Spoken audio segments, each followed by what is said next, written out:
la generación del 98 tuvo gran influencia de la filosofía, del existencialismo, del nihilismo, de todas las preguntas en torno a qué es la existencia humana, cuál es el objetivo, qué camino va.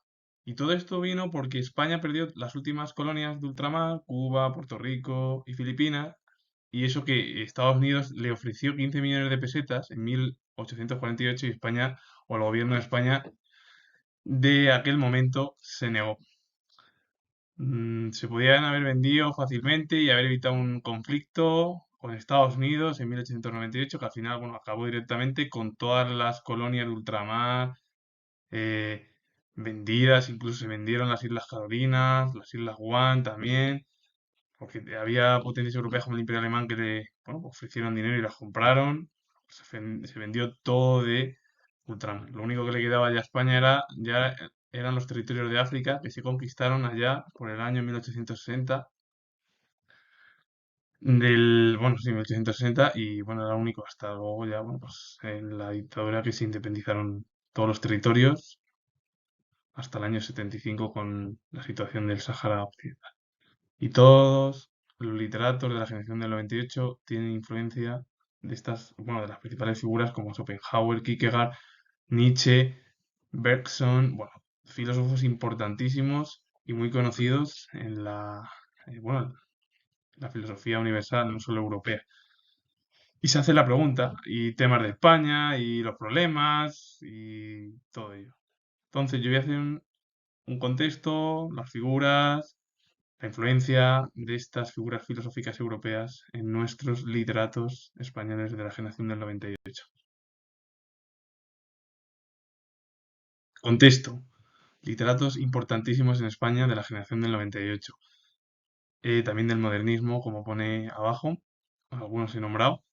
Los temas importantes de España, pues, la influencia filosófica, qué problemas bueno, tiene el país después de la pérdida de las colonias de ultramar, el pensamiento cómo influyó en estos grandes literatos del 98, el modernismo, bueno, figuras, características, todo ello, porque ambas al final están casi unidas en torno al pensamiento de lo que sucede en España a finales del siglo XIX y sobre todo también lo que venía arrastrando de la segunda mitad del siglo XIX el país.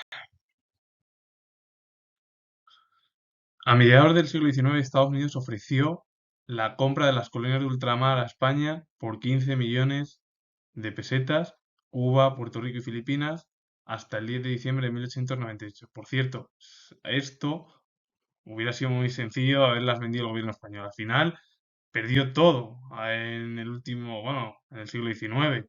Todo salvo las colonias de África. Se perdieron ya en la dictadura franquista. En el que por el Tratado de París España tuvo que conceder la independencia de Cuba, ceder Puerto Rico y Filipinas a Estados Unidos. Y habían transcurrido 50 años en los que las últimas colonias ultramarinas fueron convirtiéndose paso a paso en una pesadilla española. Es decir, eran un quebradero de cabeza para el gobierno español brutal. Tenían un problema de crisis, el gobierno español no sabía qué hacer, las guerras que hubo, sobre todo en Cuba, la guerra larga de 1868 a 1878, bueno, todo ello.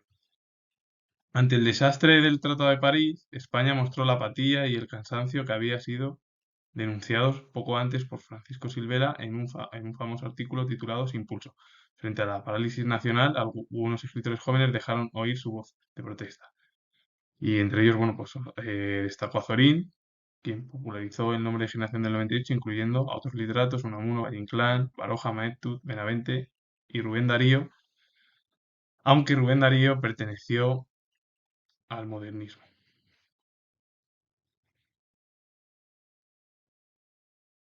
Posteriormente, la nómina ha ido aumentando o disminuyendo según el enfoque crítico e ideológico que se aplique. Dependiendo de cómo sería la crítica o la ideología, pues se iban uniendo a la generación del 98, se iban marchando. Bueno, parece un criterio universal considerar como principales escritores de la generación del 98 a Gabinet, Unamuno, Maeztu, Baroja, Antonio Machado, Azorín y Valle Inclán. Gabinet no es tan conocido, pero fue una figura literaria muy importante. Además, conoció a Unamuno.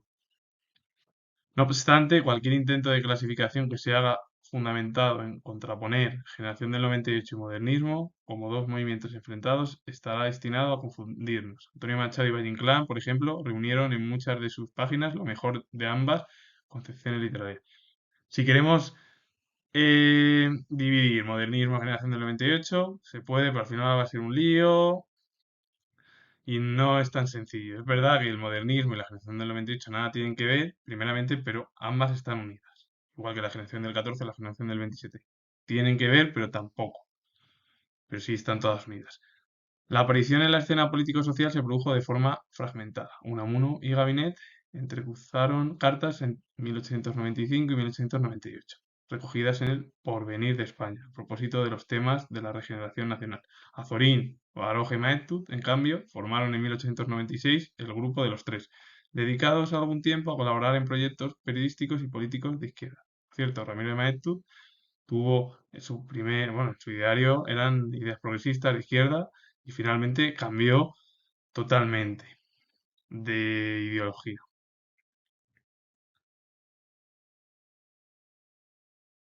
Los principales rasgos culturales y literarios que compartieron los escritores de la generación del 98 fueron el fondo filosófico, que sustentaba su ideología basada en la lectura de los existencialistas Schopenhauer y Kierkegaard, Bergson y Nietzsche.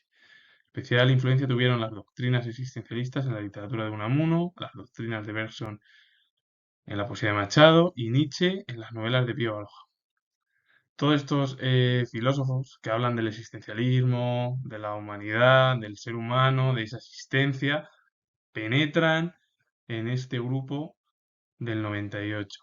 Y hay que decir que ahí es como Unamuno, Machado, Pío Baroja, se hacen preguntas además en torno a la crítica social de España, los problemas que vive España, toda la solución que intentan explicar ellos en sus libros pues, para que el país mejore. Entonces, al final, esta influencia de la existencia humana, hacia dónde vamos, hacia dónde va, hacia cuál es el objetivo, eh, qué planes tiene el ser humano. Planes no es planes de, tengo un plan de hacer algo, no, el plan es filosófico que sería de cómo llevar a cabo la vida cualquier persona. Cómo intentar mejorarla si el camino que vas es positivo o negativo. Puede ser, pero ellos se preguntan al final por los problemas de las guerras. Existen. Es decir, ellos viven en conflictos continuos de guerras, aunque sean pequeñas. Luego ya en el siglo XX es verdad que Sartre, Heidegger y otros más se hacen ya mayores preguntas en torno hacia esa existencia. Porque tenían miedo a la muerte, a qué iba a suceder, etcétera, etcétera. Y también por el crack de 1929 en lo económico. El tema. Visto desde la perspectiva de su decadencia y proyectado en la consideración de Castilla como paradigma de binomio, grandeza, miseria de la patria. Ven que hay algo positivo en Castilla, también problemas negativos en torno a la miseria y los problemas que hay. Entonces ellos ven los problemas que tiene España o en los que se encuentra, es decir, que hay cosas pues, de grandeza o de miseria. Y luego la voluntad de crear una literatura con género renovadores, con mayor carga ideológica y menos retórica. Más importante la ideología que la retórica de poner cosas bonitas, etcétera. Es decir, explicar en realidad un poco la situación del país en el primer tercio del siglo XX. Y si alguna nota los aglutina de manera relevante es su rechazo del canon romántico del siglo XIX. Rompen total de irse hacia atrás. Ellos cuentan eh, la realidad tal y como es, con las miserias, con lo positivo, con todo lo que le rodea y explican la situación en la que se encuentra España tras el desastre del 98 y bueno, todos los problemas también en torno a política, social y en el mundo eh, del arte. Y el modernismo apareció a finales del siglo XIX y a comienzos del siglo XX, tuvo connotaciones religiosas y estéticas. Por ejemplo, en Cataluña destacó la arquitectura de Gaudí, o el Art Nouveau francés, que es lo que destacó más e influyó al final de Francia al resto de Europa. Y los poetas hispanoamericanos, espoleados por el deseo de encontrar una voz genuina que los distanciara del casticismo y el sentimentalismo que inspiraba la poesía que se escribía en España, se lanzaron a la renovación temática y formal del poema. ¿Quién fue el precursor del modernismo en España? Una figura que no es tan conocida, pero muy importante, como fue Salvador Rueda. Y en América Latina, si todo el mundo hablamos de modernismo, vamos a decir que es Rubén Darío. Rubén Darío es el precursor del modernismo en América Latina, que lo trajo aquí a España, y bueno, a partir de ahí se conoce al final que quién es la figura que trajo el modernismo, vino de América Latina, además muy importante, muy conocida, pero bueno, Salvador Rueda fue, bueno, fue una figura española en el mundo literario y no tan conocido. Y fue el que trajo, bueno, fue el que trajo, no, el precursor de la corriente del modernismo, que inspiró al resto al final de figuras como Manuel Machado, Villa Espesa, Marquina, etcétera, etcétera, etcétera. El modernismo trajo nuevos temas y nuevas formas, el cosmopolitismo, multiplicar al final los escenarios, es decir, llevarlos a más lugares. Asia, América precolombina, la Grecia clásica, París, es decir, París que Francia bueno, se lleva a cabo ahí y se va extendiendo, pero claro, al final lo que recuperan estos literatos es lo clásico, es decir, irte a la antigua Grecia, ir a la zona oriental, como Asia, es decir, a Oriente, la parte de América Latina. El gusto por lo exótico inspira temas alejados de la realidad cotidiana. Amores orientales, princesas caprichosas, hadas, gnomos, héroes y dioses del antiguo Olimpo. El modernismo se va más allá de la realidad, es decir, deja de lado la realidad y se centra en los simbolismos, lo simbólico, lo que no existe, es decir, el idealismo en torno a la lectura. El poema modernista recupera axioma del arte por el arte, alejado de cualquier intención moral o didáctica. En palabras de Juan Ramón Jiménez, que dejó huella en el modernismo. La métrica modernista, inspirada en el simbolismo francés de Verlaine, Rimbaud y Mallarmé, figuras literarias muy importantes en Francia, es radicalmente innovadora y musical en extremo, versos polimétricos, eneasílabos, de acentuación libre, versos compuestos en ocasiones sin censura, otros formatos, por pies de 3, 4 o 5 sílabas, en un intento artificial de imitar la métrica latina, versos libres, combinaciones estróficas inspiradas unas veces en las clásicas y otras absolutamente ocasionales, es decir, que a veces se hacían mm, movimientos en torno al mundo antiguo, pero otras eran pues, de forma ocasional, buscar la métrica latina, que podían tener 3 4 5 sílabas cada verso, y al final es la herencia mucha francesa que llega a España, y bueno, igualmente también luego en las siguientes mm, generaciones pues, va penetrando y va consolidándose pues como uno de los, bueno, el modernismo al final es una cultura o centro cultural importante de los ismos, porque luego está el dadaísmo, el simbolismo, el expresionismo, el dadaísmo, bueno, si lo he dicho, el dadaísmo, el futurismo, bueno, pues todos ellos, todo lo que termina en ismo, el ultraísmo, todo ello. Y estas al final son las características y es verdad que se ve pues esas preguntas de la existencia en los literatos de la generación del 98 por esa influencia, porque España además entra en una crisis con las pérdidas de las colonias de ultramar, que se cuenta al final en torno a ese irracionalismo de Nietzsche, todo ello, es decir, pues ya no se ve pues una razón.